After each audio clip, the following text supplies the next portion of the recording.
কিছুদিন পর সময়ের সাথে সাথে দেখা গেল ভিক্ষুকের এই ছোট্ট দানি তার জীবনে বরকত নিয়ে এলো।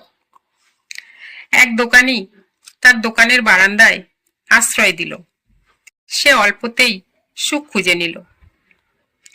এখন যারা দোকানে আসে প্রায় প্রত্যেকেই তাকে সাহায্য করে। অনেকে তাদের বাড়তি বেঁচে যাওয়া খাবার তাকে দিয়ে যায়, আর মানুষ তাকে সম্মান করতে শুরু করে।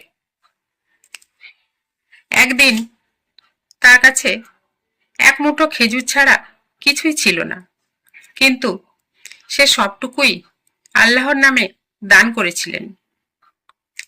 আজ তার আশ্রয় আছে, খাবার অভাব হয় না, খুব খুশি মনেই থাকে।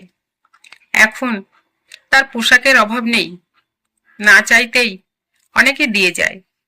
নিয়মিত মসজিদে যায়, তার সাধ্যমতো দান করে।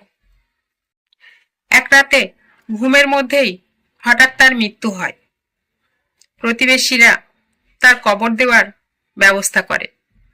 তার বালিশের নিচে একটি কাপড়ের ব্যাগ পাওয়া যায়, তাতে সঞ্চিত কিছু টাকা ছিল।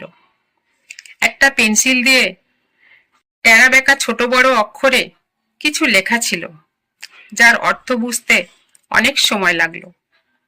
লেখা ছিল, এই টাকায় আমার কাফন দাফন হবে, বাকিটা মসজিদে দান করা হবে।